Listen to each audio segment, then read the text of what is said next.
Did Teri Garr really boldly go off the set to protest Star Trek's sexist wardrobe choices? As groovy as Star Trek the original series is, the 1960s sci-fi television series hasn't always aged well in the years since its original run. Blatant sexism, both on and off the screen, was unfortunately par for the course at the time, something that one Star Trek alum notably called out. Appearing in just one episode, actor Teri Garr had an experience so uncomfortable that she may have walked off the set.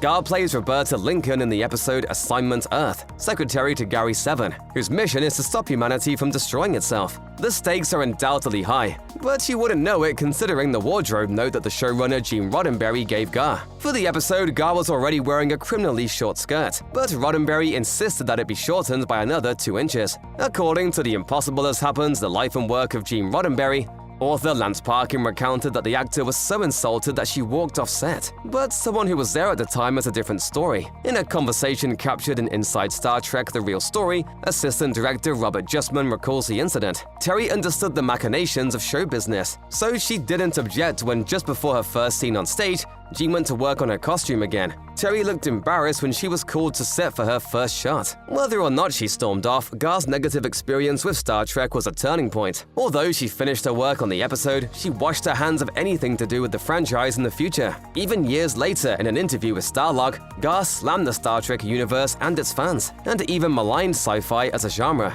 We're really something. Star Trek fans believe that. And so do I. Teri Garr's sexist experience at the hands of Gene Roddenberry speaks to the troubled legacy of the show and its creator. While elements of the original entry in the Star Trek canon have been praised for being progressive, the series and its writers have also been criticized for portraying female characters through a misogynistic lens. There are plenty of examples. In Season 2's The Changeling, a robot analyzes the brain of Uhura, only to label her as defective and nonsensical because she's a woman. In the Season 3 episode Turnabout Intruder, Captain Kirk is possessed by his ex-girlfriend, only for the team to realize this fact due to how emotionally volatile he acts. You will obey my orders! We'll be charged with mutiny!